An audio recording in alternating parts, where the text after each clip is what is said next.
Is Pirates ready to play Champions League? They can barely be consistent in the league. What are they going to do when they get to the Champions League? How are they going to play? Will they be able to handle it? What? 2-1. Orlando Pirates goes and beats ICR Belouizdad. Orlando Pirates came to this game and extended this amazing run that they are on up to this point in the season. Nkota managed to score 2 goals in that game. One of those was an incredible flick on from Makgopa. Another one then became a wonderful shot that was taken by Nkota, who seems to score the hard goals very easily, but then struggle with the easy goals because he had a chance to make it 2-0 at some point, leading towards that 3rd goal that he scored. He could have had a hat-trick. Again, we're sitting with Nkota, sitting on a hat-trick and not getting it in. Now, let's talk about the game. CR Belouizdad is not a strong team, but CR Belouizdad played the African game. The African game dictates that even if a team can be out of it, the last phases of that game, the last 30 minutes, I'd say, the second half, let's say the second half, is a completely different team. And that is where the games are won and lost, because they sort of find themselves in those moments and they become a heavy pressure team. Pirates, in the starting lineup, Makgopa made a return, and it's understandable why you bring Makgopa into the game. You bring Makgopa into the game so that you can pull 1 or 2 of the center backs out, so that you can now have your right wing and left wing run in. Sorry to interrupt the video that I'm sure you're enjoying, but I just wanted to say thank you for all of the support that you guys have shown me and my Overthinking Football platform. I'm a one-man band that's doing all of this, and I really do enjoy the comments about how, Supersport needs to come fetch me and SABC and all of that stuff. And I think it speaks to the quality of the content, but also the amount of effort that I put in. So I just wanted to say thank you. But the truth is that Abu Supersport and all of those guys, yes, we're competing with them, but it's a completely different place.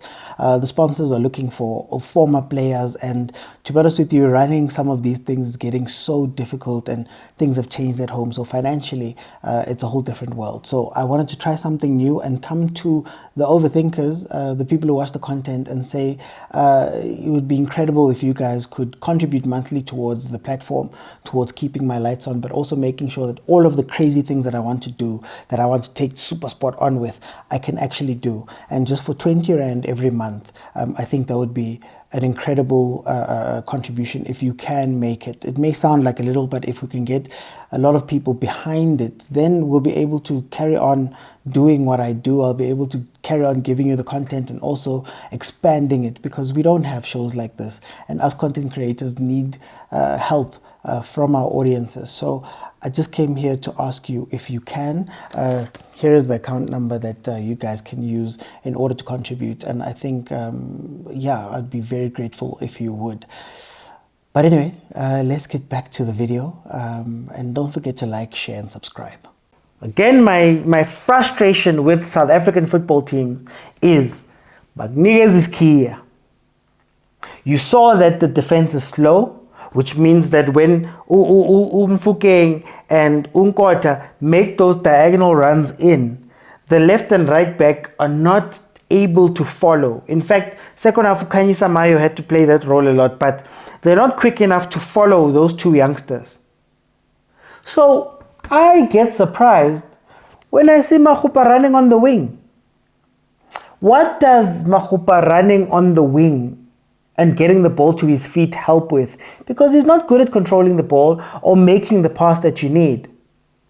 He's not adding much value on the wing because there's no crosses coming from there, and more often than not he loses the ball. I still have a gripe with Jose for the way that he plays with Makgopa, because again, Magnigas is key. You should be doing that action over and over and over again until the other team comes up with an idea as to how to stop it. Then you switch and bring in Babas. Let's speak about the midfield. When Tito is playing with Makgopa, Tito disappears. I don't think Tito and Makgopa can play in the same team.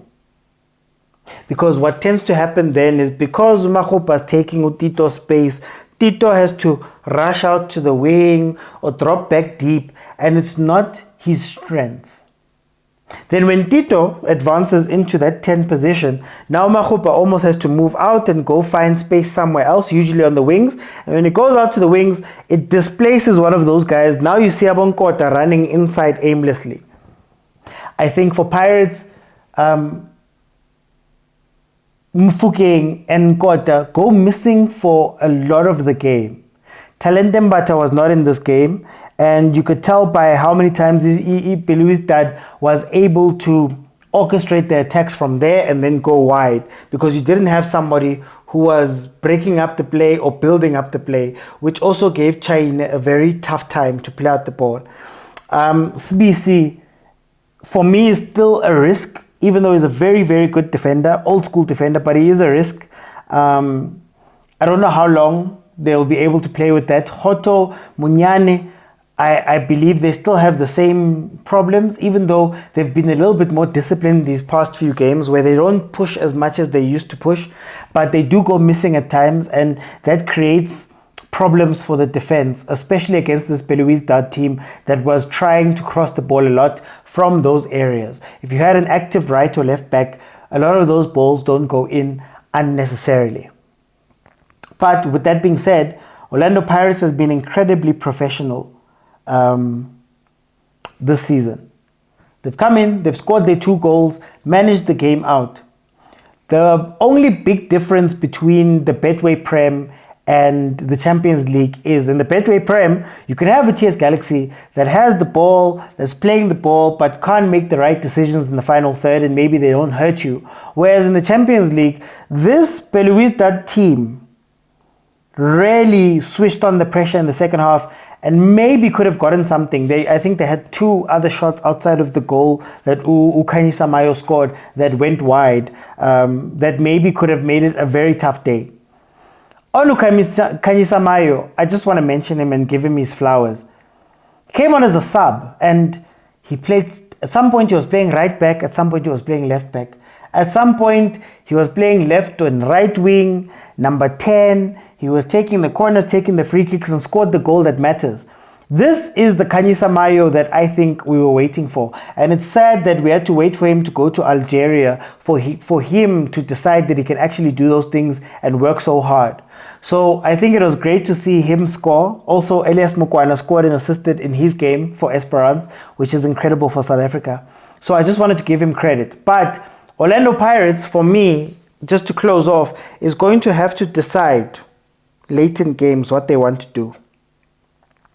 Are you going to be a team that's going to attack for 90 minutes and still be dangerous at the end and still push people forward and still counter and still have all of that? Or are you going to be a team that maybe calls on a Tim, brings in a Mayela, brings in a Dlamini midway through a second half and tries to close down the game and keep it quiet and manage the game out?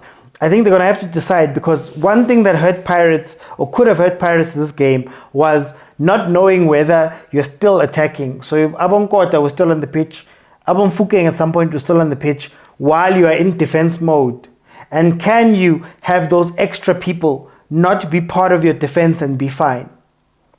So they're going to learn from what has killed Mamelodi Sundowns a lot in the Champions League, that in the last few minutes, in the second half of the second half, you need to then go, we're going to consolidate and it's fine. We've scored our 2 goals. Let's relax, because this game was closer than it needed to be. This game was way closer than it needed to be. And I think we gave Belouizdad that shine. But like I said, it's the African way to play. Most of these African teams play the worst football, but they're able to take their chances and pressurize when they need to take chances and pressurize. So that is what Pirates is going to learn. But take nothing away from Pirates. 3 points in the bag. Another win on what is a stellar season. I think up to this point, they've only lost 1 game, which is incredible. Unbeaten in the league. Done the business in the Champions League. What I enjoy about this Pirates is that they're getting the job done early. It's mostly uphill from here. But the fact that they've got points in the bag, the fact that they've got a win in the Champions League now away, that is incredible. And by the time it becomes a bit harder, I think the lessons Pirates would have learned are going to make them a very strong team. And that also helps the national team. But guys, thank you so much for joining me. I'll see you on the next one.